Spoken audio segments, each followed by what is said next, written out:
Sir ಬಡವರಿಗೆ ಏನಾದರೂ discount offer ಇದೆಯಾ? ಎಷ್ಟು ಕಾಸ್ಟ್ ಆಗುತ್ತೆ ಇಂಪ್ಲಾಂಟ್ಗೆ ಅಂತ ಕೇಳಿದ್ದಾರೆ. ಡೆಂಟಲ್ ಟ್ರೀಟ್ಮೆಂಟ್ಸ್ ಎಕ್ಸ್ಪೆನ್ಸ್ ಅನ್ನೋದಕ್ಕಿಂತ ನಾನು ಹೇಳೋಕ್ಕೆ ಇಷ್ಟಪಡೋದು ಡಿಲೇ ಈಸ್ ಎಕ್ಸ್ಪೆನ್ಸಿವ್. ಪ್ರತಿ 6 ತಿಂಗಳಿಗೊಂದ್ಸಲಿ ಚೆಕಪ್ಗೆ ಹೋಗ್ಬೇಕು. How to treat between 2 teeth gaps ಅಂತ, ಅಂದರೆ 2 ಹಲ್ಲಿನ ಮಧ್ಯೆ ಅವ್ರಿಗೆ ಗ್ಯಾಪ್ ಇದೆ. ಈಗ ಕೆಲವರಿಗೆ ನ್ಯಾಚುರಲ್ ಗ್ಯಾಪ್ ಇರುತ್ತೆ. ಜನ ಏನೋ ಮಾಡ್ತಾರೆ, ಸರಿ ಬ್ರಷ್ ಮಾಡಲ್ಲ ಅಥವಾ ಕ್ಲೀನಿಂಗ್ ಮಾಡಿಸಿ ಅಂದರೆ ಇಲ್ಲ ನಂದು ಅಲ್ಲಿ ಸಡ್ಲ ಆಗುತ್ತೆ ಅಂತ ಅದೇ ಥರ ಬಿಟ್ಬಿಡ್ತಾರೆ. ಆ ಕೊಳೆ ಏನಾಗುತ್ತೆ ಅಂದರೆ ಡೀಪಾಗಿ ಹೋಗಿ ಹೋಗಿ ಹೋಗಿ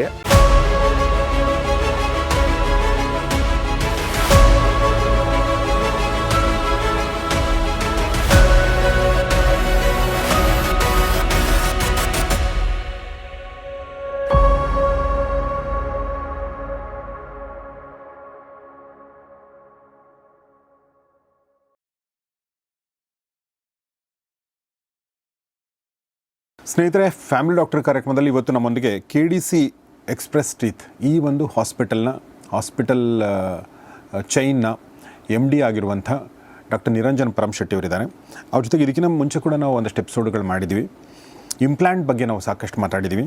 ಇಲ್ಲಿ ಒಂದಷ್ಟು ಜನ ಪ್ರಶ್ನೆ ಕೇಳಿರೋದು, ವಿಶೇಷವಾಗಿ ಕಾಸ್ಟ್ ಬಗ್ಗೆ ಪ್ರಶ್ನೆ ಕೇಳಿದ್ರಿಂದ ಅದನ್ನು ನಾನು ನಿಮಗೆ ಕೇಳಬೇಕು ಅಂದ್ಕೊಂಡೆ. ಸರ್ ಮೊದಲನೇದು ಒಬ್ಬರು ರಘು ಅನ್ನೋರು ಕೇಳಿದ್ದಾರೆ, ಸರ್ ಬಡವರಿಗೆ ಏನಾದರೂ ಡಿಸ್ಕೌಂಟ್ ಆಫರ್ ಇದೆಯಾ ಅಂತ ಒಬ್ಬರು ಕೇಳಿದ್ದಾರೆ. ಆಮೇಲೆ ನಾಗರಾಜ್ ಅನ್ನೋರು ಎಷ್ಟು ಕಾಸ್ಟ್ ಆಗುತ್ತೆ ಇಂಪ್ಲಾಂಟಿಗೆ ಅಂತ ಕೇಳಿದ್ದಾರೆ. ಇನ್ನೊಬ್ಬರು ಮುಕ್ತ ಅನ್ನೋರು ಒಂದು ಹಲ್ಲು ಸೆಟ್ ಮಾಡೋಕ್ಕೆ ಎಷ್ಟು ಖರ್ಚಾಗುತ್ತೆ, ಫೀಸ್ ಎಷ್ಟು ಅದ್ರ ಬಗ್ಗೆ ಅನ್ನೋದನ್ನು ಕೇಳಿದ್ದಾರೆ. ಸರ್ ಅಂದರೆ ಬೇಸಿಕಲಿ ಜನರಿಗೆ ಒಂದು ಕನ್ಸರ್ನ್ ಏನಂದರೆ ನಾವು ತುಂಬ ಕಾಸ್ಟ್ಲಿ ಆಗ್ಬಿಡುತ್ತೆ ಅನ್ನೋದೊಂದು ಕನ್ಸರ್ನ್ ಇರುತ್ತೆ. ಸೊ ಹಿಂಗಾಗಿ ಅದ್ರ ಬಗ್ಗೆ ಏನು ಹೇಳಕ್ಕೆ ಇಷ್ಟಪಡ್ತೀರಿ ಸರ್? ಏನು ಹೇಳಬೇಕಂದ್ರೆ ಎಲ್ಲರೂ ತಲೆಯಲ್ಲಿ ಇರ್ತೀವಿ ಡೆಂಟಿಸ್ಟ್ ಆರ್ ಎಕ್ಸ್ಪೆನ್ಸಿವ್ ಅಥವಾ ಡೆಂಟಲ್ ಟ್ರೀಟ್ಮೆಂಟ್ಸ್ ತುಂಬ ದುಬಾರಿ ಅನ್ನೋದು ಅದು ಇರೋದಕ್ಕೆ ಮತ್ತು ನಿಜಾನೇ ಅದು. ಸೊ ಏನಾಗುತ್ತೆ ಅಂದರೆ ಡೆಂಟಲ್ ಟ್ರೀಟ್ಮೆಂಟ್ಸ್ ಎಕ್ಸ್ಪೆನ್ಸ್ ಅನ್ನೋದಕ್ಕಿಂತ ನಾನು ಹೇಳೋಕ್ಕೆ ಇಷ್ಟಪಡೋದು ಡಿಲೇ ಈಸ್ ಎಕ್ಸ್ಪೆನ್ಸಿವ್. ನೀವು ಸ್ಟಾರ್ಟಿಂಗ್ ಸ್ಟೇಜಲ್ಲಿ ಚಿಕ್ಕದಿದ್ದಾಗ ತೋರಿಸ್ಕೊಂಡ್ರೆ ಅಥವಾ ಮೇಂಟೆನೆನ್ಸ್ ನೀವು ಕರೆಕ್ಟಾಗಿ ಮಾಡಿದ್ರೆ, ಪ್ರಿವೆನ್ಷನ್ ಮಾಡಿದ್ರೆ, ಫಸ್ಟ್ ಆಫ್ ಆಲ್ ನೀಟಾಗಿ ಬ್ರಷ್ ಮಾಡಿ ನೀವು ಅಕಸ್ಮಾತ್ ಓರಲ್ ಹೈಜೀನ್ ಚೆನ್ನಾಗಿ ಇಟ್ಕೋಬೇಕು. ಅದ್ರ ಬಗ್ಗೆ ಸಾಕಷ್ಟು ಲಾಸ್ಟ್ ಟೈಮ್ ಎಲ್ಲ ಡಿಸ್ಕಸ್ ಮಾಡಿದ್ದೀವಿ. ಅದರ ಜೊತೆಗೆ ಪ್ರತಿ 6 ತಿಂಗಳಿಗೊಂದ್ಸಲಿ ಚೆಕಪ್ಗೆ ಹೋಗ್ಬೇಕು. ಈಗ ನೀವು ಕಾರ್ ಸರ್ವಿಸಿಗೆ ಹೋಗ್ತೀರಾ, ಸ್ಕೂಟರ್ ಸರ್ವಿಸಿಗೆ, ಒಂದು ಸೈಕಲ್ ಸಹ ಸರ್ವಿಸಿಂಗ್ ಮಾಡಿಸ್ತೀರ. ಆ ಥರ ನಿಮ್ಮ ಬಾಯನ್ನು ಪ್ರತಿ 6 ತಿಂಗಳಿಗೊಂದ್ಸಲಿ ಡೆಂಟಿಸ್ಟ್ ಹತ್ರ ಹೋಗಿ ತೋರಿಸಿದ್ರೆ ಎನಿ ಪ್ರಾಬ್ಲಮ್ಸ್, ಅಕಸ್ಮಾತ್ ಚಿಕ್ಕದಾದ್ರೂ ಪ್ರಾಬ್ಲಮ್ ಇತ್ತು ಅಥವಾ ಒಂದು ಸ್ಮಾಲ್ ಕ್ಯಾವಿಟಿ ಇತ್ತು, ಕ್ಯಾವಿಟಿನೂ ಇಲ್ಲ, ಅಟ್ಲೀಸ್ಟ್ ಕೊಳೆ ಕುಂತಿದ್ರೆ ಕ್ಲೀನಿಂಗ್ ಮಾಡಿಸ್ಕೊಂಬಿಡ್ಬೇಕು. ಜನ ಏನಕ್ಕಂತಾರೆ ಕ್ಲೀನಿಂಗ್ ಮಾಡಿಸಿ ಅಲ್ಲಿ ಸಡ್ಲ ಆಗುತ್ತೆ. ಅದ್ರ ಬಗ್ಗೆ ಲಾಸ್ಟ್ ಟೈಮ್ ಮಾತಾಡಿದ್ದೀನಿ. ಪ್ರತಿ 6 ತಿಂಗಳು ಅಲ್ಲಿ ಕ್ಲೀನಿಂಗ್ ಮಾಡಿಸ್ಕೊಂಡ್ರೆ ಕ್ಯಾವಿಟೀಸು ಆಗೋಲ್ಲ, ಗಮ್ ಡಿಸೀಸು ಆಗೋಲ್ಲ, ಅಲ್ಲೂ ಪ್ರಿವೆಂಟ್ ಮಾಡ್ಬೋದು. ಲೈಕ್ ಅಷ್ಟಕ್ಕೆ ನೀವು ಮಾಡಿಕೊಂಡ್ರೆ ಅಂದರೆ 1x ಅಂದರೆ ನಿಮಗೆ ಲೈಕ್ 1,000 ಖರ್ಚು ಬರ್ಬೋದು. ಅವಾಗಲೂ ನೀವು ಮಾಡಿಸ್ಲಿಲ್ಲ, ನೀವು ಅಕಸ್ಮಾತ್ ನೆಗ್ಲೆಕ್ಟ್ ಮಾಡಿದ್ರಿ, ನೆಕ್ಸ್ಟ್ ಸ್ಟೇಜಲ್ಲಿ ಅಕಸ್ಮಾತ್ ಕ್ಯಾವಿಟಿ ಆಯಿತು ಅಂತ ಅಂದ್ಕೊಂಡು ಒಂದು ಸ್ಮಾಲ್ ಕ್ಯಾವಿಟಿ ಇರ್ತದೆ, ಅವಾಗ ಹೋದ್ರಿ ಅಂದರೆ ಅಟ್ಲೀಸ್ಟ್ ಡೆಂಟಿಸ್ಟ್ ಆ ಕ್ಯಾವಿಟಿ ಕ್ಲೀನ್ ಮಾಡಿ ಫಿಲ್ಲಿಂಗ್ ಮಾಡಿ ಅಷ್ಟಕ್ಕೆ ಮುಗಿಸ್ತಾರೆ. ಅವಾಗ 1x ಇದ್ದು ಡಬಲ್ ಆಗಿ 2x ಆಗುತ್ತೆ.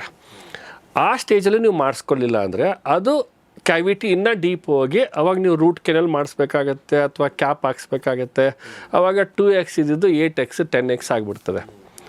ಕೆಲವೊಂದು ಜನ ಆ ಸ್ಟೇಜಲ್ಲೂ ಹೋಗಲ್ಲ, ಎಲ್ಲ ಅಲ್ಲಿ ಫುಲ್ ಡ್ಯಾಮೇಜ್ ಆಗಿ ಕೊಳ್ತೋಗಿ ಅಲ್ಲಿ ಕಿತ್ತಾಕ್ಸೋ ಸ್ಟೇಜಿಗೆ ಬರುತ್ತೆ. ಅಲ್ಲಿ ಕಿತ್ತಾಕ್ಮೇಲೆ ಹಲ್ಲು ಕಟ್ಟಬೇಕು. ನಾರ್ಮಲಿ ನಾನು ಲಾಸ್ಟ್ ಟೈಮ್ ಹೇಳಿದಂಗೆ implant the best way of replacing ಅಂದರೆ ಇಂಪ್ಲಾಂಟ್ಸ್. ಅವಾಗ ಇಂಪ್ಲಾಂಟ್ಸ್ ಹಾಕಬೇಕು ಅಂದರೆ ನಿಮಗೆ 20x 30x ಆ ಸ್ಟೇಜ್ಗೆ, ಅಂದರೆ ನಿಮಗೆ 1 ಪಟ್ಟು ಆಗೋದನ್ನು 20-30 ಪಟ್ಟಿಗೆ ಅದನ್ನು ಡೆಂಟಿಸ್ಟ್ ಮಾಡೋದಿಲ್ಲ, ನೀವಾಗೇ ಅದನ್ನು ನಮ್ಮ ಹತ್ರ ಬರ್ತೀರ. ಸೊ ಅದಕ್ಕೆ ಆದಷ್ಟು ಪ್ರಿಕಾಷನ್ಸ್ ತೊಗೊಂಡ್ರೆ ಡೆಂಟಲ್ ಟ್ರೀಟ್ಮೆಂಟ್ಸನ್ನು ಅವಾಯ್ಡ್ ಮಾಡ್ಬೋದು, ಎಕ್ಸ್ಪೆನ್ಸಿವ್ ಟ್ರೀಟ್ಮೆಂಟ್ಸನ್ನು ಪ್ರತಿಯೊಂದನ್ನು ಅವಾಯ್ಡ್ ಮಾಡ್ಬೋದು. ಸೊ ಡೆಂಟಲ್ ಟ್ರೀಟ್ಮೆಂಟ್ಸ್ ಎಕ್ಸ್ಪೆನ್ಸಿವ್ ಆಗಲಿಕ್ಕೆ ಹಲವಾರು ಕಾರಣ. ಅದು ನಾವು ನಮ್ಮದೆಲ್ಲ ಎಜುಕೇಷನ್ನು ಕಾಸ್ಟ್ಲಿ ಪ್ಲಸ್ ಇಕ್ವಿಪ್ಮೆಂಟ್ಸ್ ಎಲ್ಲ. ಈಗ ಅಕಸ್ಮಾತ್ MBBS ಡಾಕ್ಟರ್ಸ್ ಆದರೆ ಸಿಂಪಲಾಗಿ ಪ್ರಾಕ್ಟೀಸ್ ಮಾಡ್ತೀನಿ ಅಂದರೆ ಒಂದು ಟೇಬಲ್ಲು, ಒಂದು ಸ್ಟೆಥೋಸ್ಕೋಪು ಇಟ್ಕೊಂಡು ಕುಂದರೆ ಆರಾಮಾಗಿ ಪ್ರಾಕ್ಟೀಸ್ ಮಾಡ್ತಾ ಹೋಗ್ಬೋದು, ಕನ್ಸಲ್ಟೇಷನ್ ಮಾಡ್ತಾ ಹೋಗ್ಬೋದು. ನಮ್ಮ ಡೆಂಟಿಸ್ಟ್ರಿ ಹಂಗಲ್ಲ, ನಾವು ಡೆಂಟಲ್ ಚೇರ್ ಹಾಕಬೇಕು, ಇಕ್ವಿಪ್ಮೆಂಟ್ಸ್ ಹಾಕಬೇಕು, ಸುಮಾರು ಹಲವಾರೆಲ್ಲ ಸೆಟಪ್ ಮಾಡಬೇಕು, ಆ ಮಟೀರಿಯಲ್ಸ್ ತರಿಸ್ಬೇಕು, ಮಟೀರಿಯಲ್ಸು ಎಕ್ಸ್ಪೆನ್ಸಿವ್. ಹಿಂಗಾಗಿ ಎಲ್ಲ ಸೇರಿಕೊಂಡು ನಾವು ಏನೇ ಮಾಡ್ತೀನಿ ಅಂದ್ರೂ ಯಾರು ಎಷ್ಟೇ ರೀಸನೇಬಲ್ ಮಾಡ್ತಾ ಅಂದರೂ ಡೆಂಟಲ್ ಟ್ರೀಟ್ಮೆಂಟ್ ಸ್ವಲ್ಪ ಕಾಸ್ಟ್ಲಿ ಆಗುತ್ತೆ. ಸೊ ನಮ್ಮಲ್ಲಿ 2 ಥರದ ಪ್ರಾಕ್ಟೀಸ್ ಇದೆ.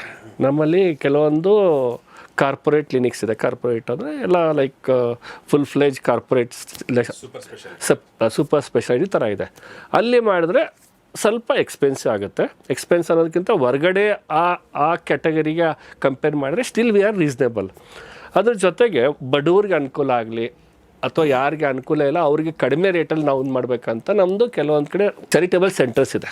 ಸೊ 4 ಕಡೆ ಅಲ್ಲಿ ಅಕಸ್ಮಾತ್ ನೀವು ಟ್ರೀಟ್ಮೆಂಟ್ ಮಾಡಿಸ್ಕೊಂಡ್ರೆ ಹಲವಾರು ಟ್ರೀಟ್ಮೆಂಟ್ ಲೈಕ್ ಫ್ರೀಯಾಗಿ ಆಗುತ್ತೆ. ಈವನ್ ನಿಮಗೆ ಅಲ್ಲಿ ತೆಗಿಯೋದು ಫ್ರೀ ಆಗುತ್ತೆ, ರೂಟ್ ಕೆನಲು ಕೆಲವೊಂದು ಸಲ ಫ್ರೀಯಾಗಿ ಆಗುತ್ತೆ ಅಥವಾ ವೆರಿ ನಾಮಿನಲ್ ಚಾರ್ಜ್ 500-1000 ರೂಪಾಯಿದಲ್ಲಿ ನಿಮಗೆಲ್ಲ ರೂಟ್ ಕೆಲ್ ಆಗುತ್ತೆ. ಕ್ಯಾಪನ್ನು ಕಡಿಮೆ ಚಾರ್ಜಸಲ್ಲಿ ಆಗುತ್ತೆ. ಈ ಥರ ಬಡವ್ರಿಗೆ ಅನುಕೂಲ ಆಗಲಿ ಅಂತ ಚಾರಿಟೇಬಲ್ ಸೆಂಟರ್ಸು ಇದೆ. ಓಕೆ ಸರ್, ಎಲ್ಲೆಲ್ಲಿದೆ ಸರ್ ಇದು ಚಾರಿಟೇಬಲ್ ಸೆಂಟರ್ಸ್ ನಮ್ಮದು ರಾಮನಗರದಲ್ಲಿದೆ, ಚನ್ನಪಟ್ಟಣದಲ್ಲಿದೆ, ಓಕೆ RR ನಗರದಲ್ಲಿ ಒಂದು ಚಾರಿಟೇಬಲ್ ಸೆಂಟರ್ ಇದೆ, ಓಕೆ ಆಮೇಲೆ ಸುಂಕದ ಕಟ್ಟೆಲಿ ಒಂದು ಇದಿದೆ. ಸೊ ಈ ಥರ ಹಲವಾರು ಕಡೆ ನಮ್ಮದು ಚಾರಿಟೇಬಲ್ ಸೆಂಟರ್ಸು ಇದೆ. Okay okay Shri Yadiyur Siddhalingeshwara charitable trust ಅಂತ. ಹೌದು, SYS ಚಾರಿಟೇಬಲ್ ಟ್ರಸ್ಟ್ ಅಂತ. ಅಲ್ಲಿ ನಿಮಗೆ ಎಲ್ಲ treatment, dental treatments almost free ಅಥವಾ ವೆರಿ ಲೈಕ್ ನಾಮಿನಲ್ ಚಾರ್ಜಸಲ್ಲಿ ಆಗುತ್ತೆ. ಎಸ್ ಎಸ್, ಭಾಳ ಒಳ್ಳೆ ಕೆಲಸ ಮಾಡ್ತಾ ಇದ್ದೀರಿ ಸರ್. ಸೊ ಅಂದರೆ ಯಾರಿಗೆ ನಿಜವಾಗ್ಲೂ ಆ ಥರ ನಿಮಗೆ ಅಫೋರ್ಡ್ ಮಾಡೋಕ್ಕಾಗಲ್ಲ ಅನ್ನೋ ದಯವಿಟ್ಟು ಈ ಸರ್ವಿಸನ್ನು ಬಳಸ್ಕೊಳ್ಳಿ. ಸೊ ಹಾಂ ಸರ್, ಒಬ್ಬರು ಪ್ರಶ್ನೆ ಕೇಳಿದ್ದಾರೆ, ಇದನ್ನು ಕೇಳಿರೋವಂಥವ್ರು ಬಸವಂತ ನಾಯ್ಕ್ ಅನ್ನೋರು, how to treat between 2 teeth gaps ಅಂತ. ಅಂದರೆ 2 ಹಲ್ಲಿನ ಮಧ್ಯೆ ಅವ್ರಿಗೆ ಗ್ಯಾಪ್ ಇದೆ. ಈಗ ಕೆಲವ್ರಿಗೆ ನ್ಯಾಚುರಲ್ ಗ್ಯಾಪ್ ಇರುತ್ತೆ, ಈಗ ಹಲ್ಲು ಹೋಗಿ ಗ್ಯಾಪ್ ಇರೋದು ಬೇರೆ, ಬಟ್ ಕೆಲವರಿಗೆ ಮುಂದೆನೋ ಮಧ್ಯ ಕೆಳಗಡೆನೋ ನ್ಯಾಚುರಲ್ ಆಗಿ ಅಂದರೆ ಬೈ ಬರ್ತ್ ಗ್ಯಾಪ್ ಇರುತ್ತೆ. ಏನು ಮಾಡಬೇಕು ಅನ್ನೋದು ಪ್ರಶ್ನೆ. ಅವ್ರ ಪ್ರಶ್ನೆನ ನಾನು 2 ಥರದಲ್ಲಿ ಅರ್ಥ ಮಾಡ್ಕೊತೀನಿ. ಒಂದು, ಅಕಸ್ಮಾತ್ ಮುಂದೆಗಡೆ ಗ್ಯಾಪ್ ಇದ್ದು ಆ ಗ್ಯಾಪ್ ಬಗ್ಗೆ ಕನ್ಸರ್ನ್ ಆಗಿದ್ರು ಅಂದರೆ ಬ್ರೇಸಿಸ್ ಹಾಕಿ, ಕ್ಲಿಪ್ ಹಾಕಿ, ಗ್ಯಾಪ್ ಕ್ಲೋಸ್ ಮಾಡಿ ಅದೆಲ್ಲ ನೋಡ್ಲಿಕ್ಕೆ ಚೆನ್ನಾಗಿ ಆಗೋಂಗೆ ಮಾಡ್ಬೋದು. ಅಕಸ್ಮಾತ್ ಅವ್ರು ದೌಡೆ ಅಲ್ಲಲ್ಲಿ ಗ್ಯಾಪ್ ಬಗ್ಗೆ ಮಾತಾಡ್ತಾ ಇದ್ರೆ ಅದು ಆಗ್ಲಿಕ್ಕೆ 2 ಕಾರಣ. ಒಂದು, ಕ್ಯಾವಿಟೀಸ್ ಆಗಿರುತ್ತೆ, ಉಳ್ಕಲಾಗಿರುತ್ತೆ. ಯೂಶ್ವಲಿ ಇತ್ತೀಚೆಗೆ ನಾವು ಕ್ಯಾವಿಟಿ ನೋಡ್ತೀವಲ್ಲ, 2 ಅಲ್ಲಿನ ಮಧ್ಯೆ ಆಗುತ್ತೆ, ಅದು ಇಡನ್ ಕ್ಯಾವಿಟಿ ಅಂತ ಕರಿತೀವಿ. ನೀವು ಮೇಲ್ಗಡೆ ಕಾಣಿಸೋದಿಲ್ಲ, 2 ಅಲ್ಲಿ ಸಂದಿಲಿ ಆಗಿರ್ತದೆ. ಅದು ಕ್ಯಾವಿಟಿನ ಅಕಸ್ಮಾತ್ ಅರ್ಲಿ ಸ್ಟೇಜಲ್ಲಿ ಆಗ ನೀವು ಎಲ್ಲೇ ಡೆಂಟಿಸ್ಟ್ ಹತ್ರ ಹೋದಾಗ ಯೂಶ್ವಲಿ ಡಾಕ್ಟರ್ಸ್ ಏನು ಮಾಡ್ತಾರೆ, ಎಕ್ಸ್ರೇ ಮಾಡಬೇಕು, ಸ್ಕ್ಯಾನ್ ಮಾಡಬೇಕು ಅಂತಾರೆ. ಜನರಲ್ ಏನು ಮಿಸ್ಕನ್ಸೆಪ್ಷನ್ ಅಂದರೆ ಡಾಕ್ಟರ್ ಸುಮ್ಮನೆ ಬಿಲ್ ಮಾಡೋಕ್ಕೆ ಸ್ಕ್ಯಾನ್ ಮಾಡ್ತಾರೆ ಅಂತ. ದಯವಿಟ್ಟು ಆ ಥರ ಅರ್ಥ ಮಾಡ್ಕೋಬೇಡಿ. ಆ ಸ್ಕ್ಯಾನ್ ಮಾಡಿದಾಗ ನಾವು ಏನು ಡೈರೆಕ್ಟಾಗಿ ಏನು ಕಾಣಿಸೋದಿಲ್ವೋ ಎಕ್ಸ್ರೇಲೆಲ್ಲ ಕಾಣಿಸುತ್ತೆ. ಎಷ್ಟೋ ಜನ ನಾವು ಬಾಯಲ್ಲಿ ಎಷ್ಟೊಂದು ವಿಷಯ ಕಾಣಿಸಲ್ಲ, ಎಕ್ಸ್ರೇಲಿ ನೋಡಿದಾಗ ಗೊತ್ತಾಗುತ್ತೆ. ಹಂಗೆ ಇನಿಷಿಯಲ್ ಸ್ಟೇಜಲ್ಲಿದ್ದರೆ ಸಿಂಪಲಾಗಿ ಫಿಲ್ಲಪ್ ಮಾಡ್ತೀವಿ, ಡೀಪಾಗಿ ಹೋಗಿದ್ರೆ ಮತ್ತೆ ಅದಕ್ಕೆ ರೂಟ್ ಕ್ಯಾಲ್ ಮಾಡ್ತೀವಿ ಅಥವಾ ಕ್ಯಾಪ್ ಹಾಕ್ತೀವಿ. ಸೊ ಈ ಕ್ಯಾವಿಟೀಸ್ ಆಗಿದ್ದರೆ ಈ ಥರ ನಾವು ಗ್ಯಾಪನ್ನು ಫಿಲ್ಲಪ್ ಮಾಡ್ತೀವಿ. ಇನ್ನೊಂದು ಕ್ಯಾವಿಟೀಸ್ ಯಾವ ಥರ ಆಗುತ್ತೆ ಅಂದರೆ ಗಮ್ ಡಿಸೀಸಿಂದ, ವಸಡು ರೋಗ ಅಂತ. 2 ಅಲ್ಲಿನ ಮಧ್ಯೆ ಮೂಳೆ ವಸಡೆಲ್ಲ ಕರಗಿ ಅಲ್ಲಿ ಗ್ಯಾಪ್ ಆಗುತ್ತೆ. ಆ ಗ್ಯಾಪನ್ನು ನಾವು ಫಿಲ್ಲಪ್ ಮಾಡೋಕ್ಕಾಗಲ್ಲ. 2 ಹಲ್ಲಿನ ಮಧ್ಯೆ ಏನು ಸರ್, ಏನು ಕರಗುತ್ತೆ? ಮೂಳೆ. ಈಗ ನಮ್ದೇನು ರೂಟ್ಸ್ ಇರುತ್ತಲ್ಲ, ಅಲ್ಲಿನ ಬೇರೆ ಇರುತ್ತಲ್ಲ, ಅಲ್ಲಿನ ಬೇರನ್ನ ಸುತ್ತು ಮೂಳೆ ಇರ್ತದೆ, ಮೂಳೆ ಮೇಲೆ ಒಸಡಿರ್ತದೆ. ಗಮ್ ಡಿಸೀಸ್ ಅಂದರೆ ಡೀಪಾಗಿ ಕೊಳೆ ಕುಂತ್ಕೊಂಡಿರುತ್ತೆ. ಜನ ಏನೋ ಮಾಡ್ತಾರೆ, ಸರಿ ಬ್ರಷ್ ಮಾಡಲ್ಲ ಅಥವಾ ಕ್ಲೀನಿಂಗ್ ಮಾಡಿಸಿ ಅಂದರೆ ಇಲ್ಲ ನಂದು ಅಲ್ಲಿ ಸಡ್ಲ ಆಗುತ್ತೆ ಅಂತ ಅದೇ ಥರ ಬಿಟ್ಬಿಡ್ತಾರೆ. ಆ ಕೊಳೆ ಏನಾಗುತ್ತೆ ಅಂದರೆ ಡೀಪಾಗಿ ಹೋಗಿ ಹೋಗಿ ಹೋಗಿ ಆ ಮೂಳೆ ಮೇಲೆ ಕುತ್ಕೊಂಡು ಆ ಕೊಳೆ ಜೊತೆಗೆ ಬ್ಯಾಕ್ಟೀರಿಯಾ ಎಲ್ಲ ಸೇರ್ಕೊಂಡಿರುತ್ತೆ. ಆ ಬ್ಯಾಕ್ಟೀರಿಯಾ ಏನು ಮಾಡುತ್ತೆ ಅಂದರೆ ಮೂಳೆಯನ್ನು ಕರಗಿಸ್ತಾ ಹೋಗುತ್ತೆ. ಮೂಳೆ ಹೆಂಗೆ ಕರಗಿಸುತ್ತೋ ಅದ್ರ ಮೇಲೆ ಕೊಳೆ, ಕ್ಯಾಲ್ಕುಲಸ್ ಅಂತ ಕರಿತೀವಿ, ಟಾರ್ಟರ್ ಅಂತ ಕರಿತಾರೆ. ಅದೊಂಥರ ನಿಮ್ಮದು ವೈಟ್ ಸಿಮೆಂಟ್ ಥರ ಅಂಟ್ಕೊತಾ ಹೋಗುತ್ತೆ. ಅದು ಆ ಮೂಳೆ ಜಾಗದಲ್ಲಿ ಅದು ಅಂಟ್ಕೊತಾ ಹೋಗುತ್ತೆ, ಮತ್ತೆ ಅದನ್ನು ಮತ್ತೆ ಮೂಳೆ ಕರಗುತ್ತೆ.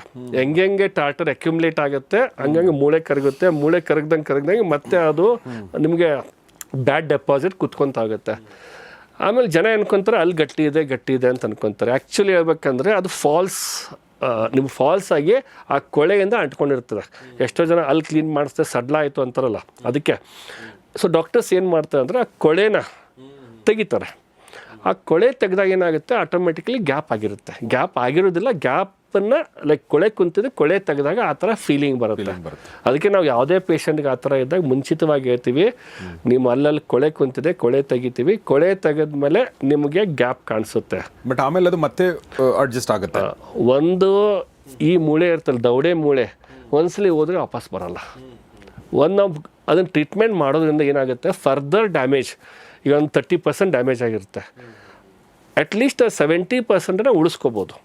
ಅದನ್ನು ಹಂಗೆ ಕಂಟಿನ್ಯೂ ಆದರೆ ಹಂಗೆ ಡ್ಯಾಮೇಜ್ ಆಗಿ ಯಾವಾಗ ಒಂದು 60-70% ಮೇಲೆ ಡ್ಯಾಮೇಜ್ ಆಗುತ್ತೋ ಆವಾಗೆಲ್ಲ ಅಲ್ಲಿ ಲೂಸ್ ಆಗುತ್ತೆ. ಜನ ಬರ್ತಾರೆ, ಇಲ್ಲ ಸರ್ 6 ತಿಂಗಳಿಂದ ಎಲ್ಲ ಅಲ್ಲಿ ಗಟ್ಟಿ ಇತ್ತು, ಸಡನ್ನಾಗಿ ನಂದು ಅಲ್ಲಿ ಲೂಸ್ ಆಯಿತು. ಅದು ಸಡನ್ನಾಗಿ ಆಗಿಲ್ಲ, ಸ್ಲೋಲಿ ಆಗಿರ್ತದೆ. ಅಕಸ್ಮಾತ್ ಆ ಗ್ಯಾಪ್ ಆಗಿದ್ದರೆ ಫಸ್ಟು ಗಮ್ ಟ್ರೀಟ್ಮೆಂಟ್ ತೊಗೋಬೇಕು. ಗಮ್ ಟ್ರೀಟ್ಮೆಂಟ್ ತೊಗೊಂಡು ಫರ್ದರ್ ಡ್ಯಾಮೇಜನ್ನು ಸ್ಟಾಪ್ ಮಾಡಬೇಕು. ತುಂಬ ಗ್ಯಾಪ್ ಇದ್ದರೆ ಅಂಥ ಕೇಸಲ್ಲಿ ನಾವು ಕ್ಯಾಪ್ ಅಂತ ಹಾಕಿಬಿಟ್ಟು ಗ್ಯಾಪ್ ಕ್ಲೋಸ್ ಮಾಡಲಿಕ್ಕೆ ಬರ್ತದೆ. ಆಮೇಲೆ ಕೊನೆಯದಾಗಿ ಒಂದು ಪ್ರಶ್ನೆ ಇದೆ, ಅಂದರೆ ಹಲ್ಲಿನ ಆರೋಗ್ಯಕ್ಕೆ ಏನಾದರೂ ಫುಡ್ ಇದೆಯಾ? ಅಂದರೆ ಈಗ ನಾವು ಇದನ್ನು ತಿನ್ನಬಾರ್ದು ಅಂತ ಹೇಳ್ತೀವಿ, ಈ ಥರದ್ದು ಸ್ವೀಟ್ ತಿನ್ನಬೇಡಿ, ಖಾರ ತಿನ್ನಬೇಡಿ, ಬ್ರಷ್ ಮಾಡ್ಕೊಳ್ಳಿ ಅಂತ ಹೇಳ್ತೀವಿ. ಓಕೆ, ಬಟ್ ಹಲ್ಲಿನ ಆರೋಗ್ಯಕ್ಕೆ ಏನಾದರೂ ಎಲಿಮೆಂಟ್ಗಳು, ಫಾರ್ ಎಕ್ಸಾಂಪಲ್ ಈಗ ಟೂತ್ ಪೇಸ್ಟಲ್ಲಿ ಒಂದು ಇರುತ್ತಲ್ಲ ಸರ್, ಫ್ಲೋರೈಡ್, ಆ ಥರದ್ದು ಡೆಫಿನೆಟ್ಲಿ ಹೆಲ್ಪ್ ಆಗುತ್ತೆ. ಎಸ್ಪೆಷಲಿ ಚಿಕ್ಕ ಮಕ್ಕಳಲ್ಲಿ ಲೈಕ್ ಫ್ಲೋರೈಡ್ ಇರೋದ್ರಿಂದ ಅಲ್ಲಿ ಸ್ವಲ್ಪ ಸ್ಟ್ರಾಂಗ್ ಆಗುತ್ತೆ.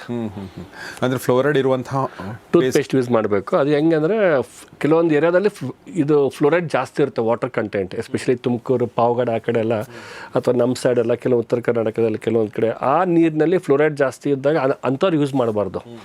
ನಾರ್ಮಲ್ ಪೀಪಲ್ ಎಲ್ಲಿ ಫ್ಲೋರೈಡ್ ಕಂಟೆಂಟ್ ಇಲ್ಲ ವಾಟ್ರಲ್ಲಿ, ಅಂಥವ್ರು ಫ್ಲೋರೈಡ್ ಟೂತ್ ಪೇಸ್ಟ್ ಯೂಸ್ ಮಾಡಬೇಕು. ಎಸ್, ಸೊ ಅಲ್ಲಿಗೆ ಡಾಕ್ಟರ್ ನಿರಂಜನ್ ಪರಮಶೆಟ್ಟಿ ಅವರೊಂದಿಗೆ ಮಾತುಕತೆ ಮುಗಿಸ್ತಾ ಇದ್ದೀನಿ. ಸಾಕಷ್ಟು ಪ್ರಶ್ನೆಗಳು, ಅಂದರೆ ಒಂದಷ್ಟು ಪ್ರಶ್ನೆಗಳು ನಿಮ್ದು ಏನಿತ್ತು ಅದನ್ನು ಕೇಳುವ ಪ್ರಯತ್ನ ಮಾಡಿದ್ದೀನಿ, ಅದಕ್ಕೆ ಉತ್ತರ ಕೊಟ್ಟಿದ್ದಾರೆ. ಎಲ್ಲ ಸ್ನೇಹಿತರೊಂದಿಗೆ ಶೇರ್ ಮಾಡಿ ಅಂತ ಹೇಳ್ತಾ ಸರ್, ತುಂಬ ಧನ್ಯವಾದ, ನಮ್ಮ ಜೊತೆ ಮಾತಾಡಿದ್ರಿ. Thank you very much. Doctor Niranjan ಪರಮಶೆಟ್ಟಿಯವರ ಏನು ಹಾಸ್ಪಿಟಲ್ಸ್ ಇದೆ, KDC ಎಕ್ಸ್ಪ್ರೆಸ್ ಟೀತ್, ಅದರ ಎಲ್ಲ ಫೋನ್ ನಂಬರ್ಗಳು, ಅದರ ಅಡ್ರೆಸ್ಗಳು ಎಲ್ಲವನ್ನೂ ಕೂಡ ನಾನು ಡಿಸ್ಕ್ರಿಪ್ಷನಲ್ಲಿ ಪುನೀತ್ ಅವರು ಹಾಕಿರ್ತಾರೆ. ಕರ್ನಾಟಕದ ಎಲ್ಲೇ ಇದ್ದರೂ ಕೂಡ ನಿಮ್ಮ ಹತ್ತಿರ ಯಾವುದಿದೆ ನೋಡಿಕೊಂಡು ನೀವು ಅಲ್ಲಿ ಹೋಗ್ಬೋದು, ಉತ್ತರ ಕರ್ನಾಟಕದಲ್ಲೂ ಮತ್ತು ದಕ್ಷಿಣ ಕರ್ನಾಟಕದಲ್ಲೂ. ಮುಖ್ಯವಾಗಿ ನಾನು ಇದಕ್ಕಿಂತ ಮುಂಚೆ ಒಂದು ಎಪಿಸೋಡ್ ಮಾಡಿದೆ ಓರಲ್ ಕ್ಯಾನ್ಸರ್ ಬಗ್ಗೆ, ದಯವಿಟ್ಟು ಅದನ್ನು ನೋಡದೇ ಇರೋರು.